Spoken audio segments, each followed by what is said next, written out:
Olá, galerinha que nos acompanham em nosso canal do YouTube, em nossas atualizações de direito civil. Em nossa última atualização, nós falamos da responsabilidade civil dos influenciadores digitais e o Código de Defesa do Consumidor. Hoje passaremos um pouco a todos vocês sobre a fé pública dos agentes de trânsito. Antes de iniciarmos, gostaria de pedir a todos aqueles que nos acompanham que ainda não fizeram a sua inscrição em nosso canal, que nos ajudem fazendo a sua inscrição, comentando, deixando seu like, fazendo perguntas. Agindo assim, você nos ajuda no desenvolvimento do canal. E aqueles que entrarem pela primeira vez no nosso canal, que nos ajude fazendo a sua inscrição, fazendo comentário, dando sugestões, etc. Ficaria muito grato.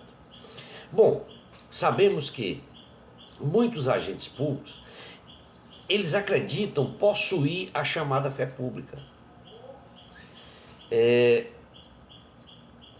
Mas o que entendemos na realidade é que isto não passa de uma presunção relativa de veracidade destes atos administrativos e quem exerce estas funções.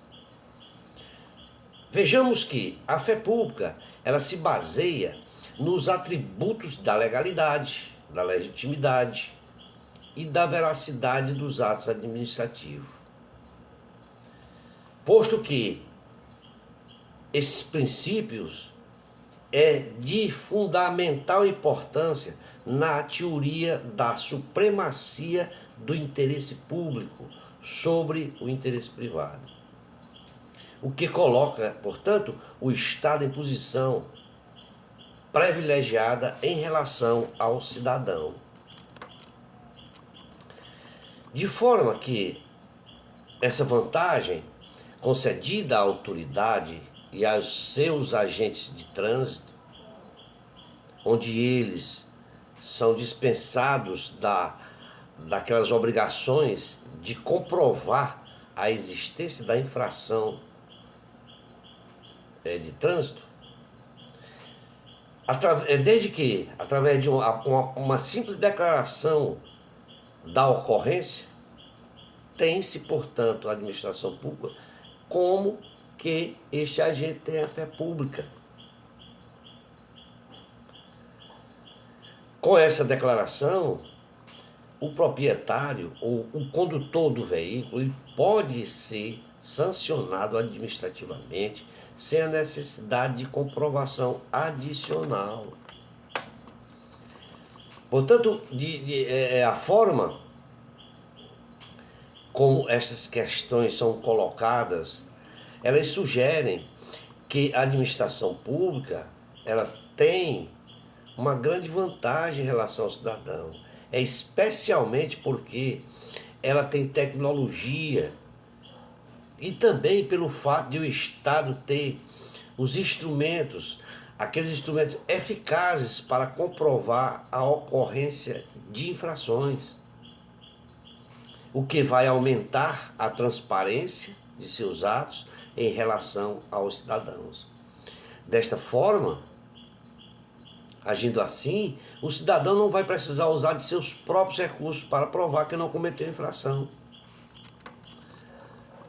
Visto que a aplicação de penalidade de trânsito é um ato vinculado à lei, que deve se estabelecer condutas a serem seguidas pelo órgão de trânsito,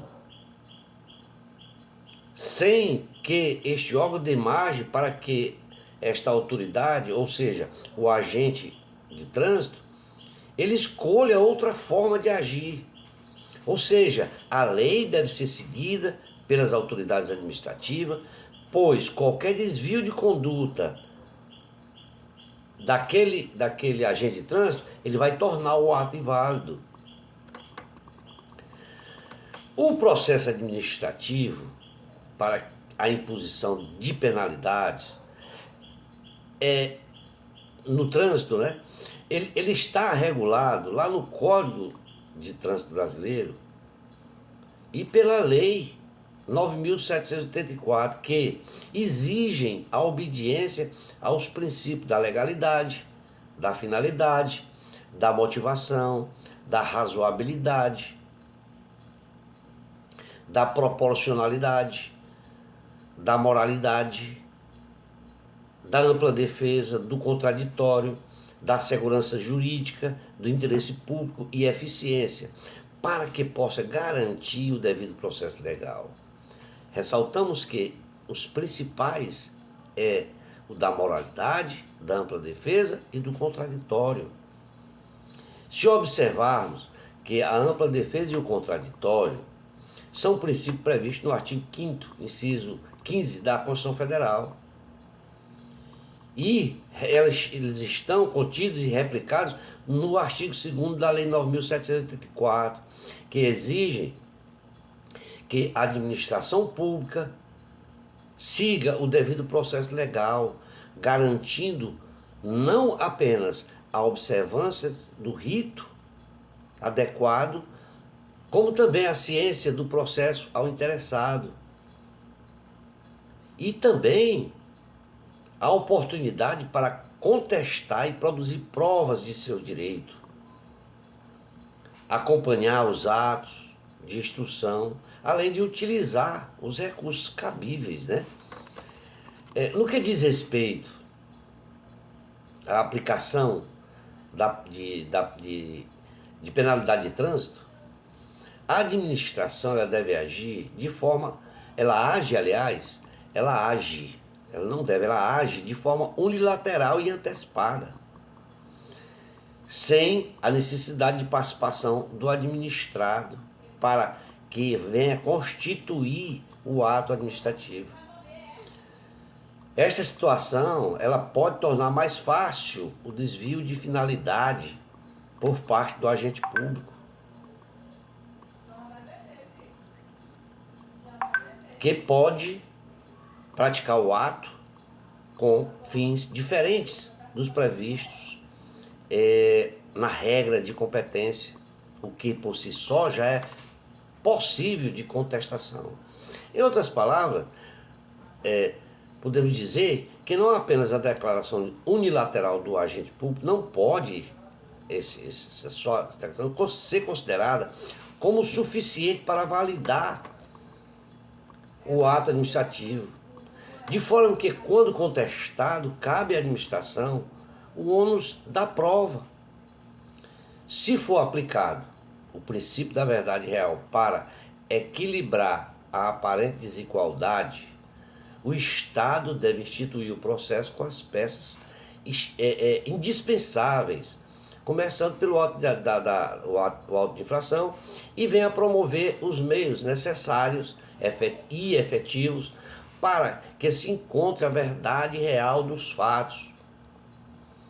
Tal princípio da verdade real dos fatos é fundamental para garantir a observância dos princípios da legalidade, da finalidade, da motivação, da razoabilidade, da proporcionalidade, da moralidade, da ampla defesa, do contraditório, da segurança jurídica, do interesse público e da eficiência, que venha a tornar efetivo o devido processo legal na aplicação da penalidade de trânsito. O princípio da motivação, estabelecido no artigo 93, inciso 9 da Constituição Federal e no artigo 2º, inciso 7 da Lei 9.784, ele exige que a administração pública exponha claramente os fundamentos de fato e de direito que embasam as suas, que venham a embasar as suas decisões e que dê publicidade aos seus atos, permitindo ao administrado tomar ciência da imposição da penalidade, conforme disposto lá no artigo 282 do Código Brasileiro de Trânsito, Código de Trânsito Brasileiro, né? Embora as presunções da legalidade, da legitimidade e veracidade dos atos administrativos sejam elas relativas e passíveis de prova, em contrário, na prática, elas acabam se tornando absolutas, uma vez que o administrado, muitas das vezes, não dispõe dos meios necessários para comprovar a versão dos seus fatos.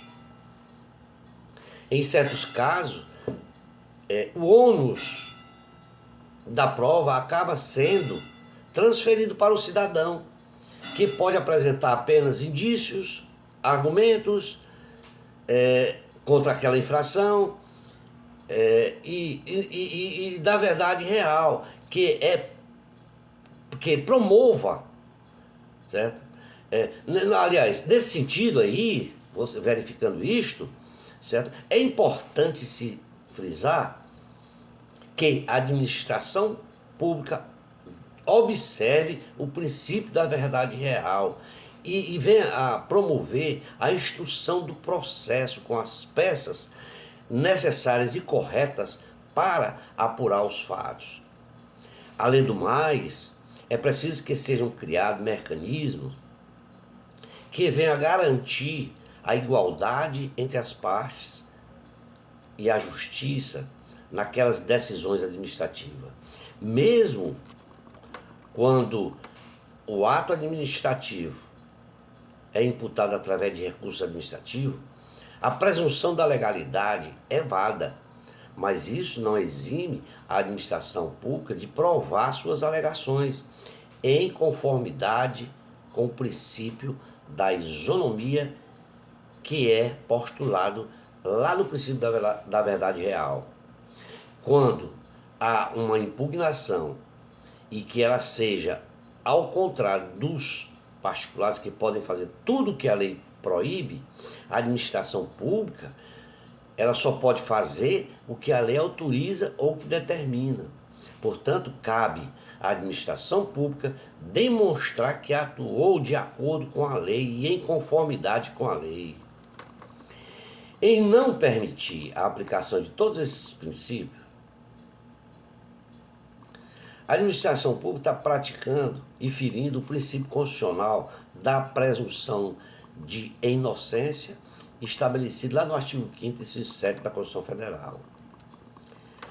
Ora, por se tratar de um procedimento administrativo sancionatório, assim como ocorre no âmbito penal, também é necessário a apresentação de provas suficientes para comprovar a infração cometida, sob pena de a dúvida beneficiar o acusado.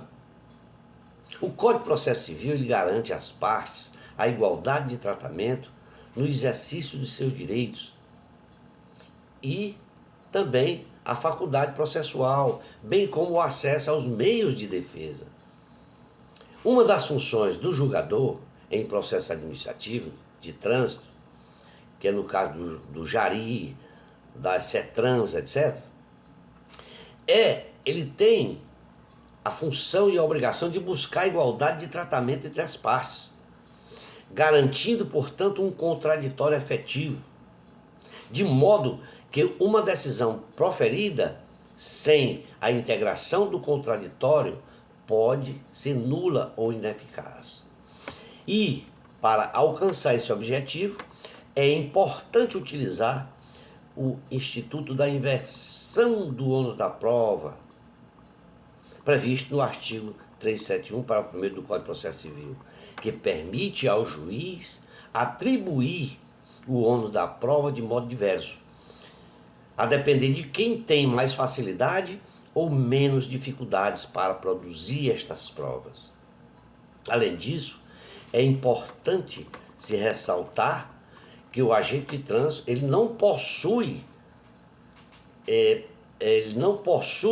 a fé pública, o que pode levar à necessidade de inversão do ônus da prova, em situações em que a produção da prova é impossível para a parte.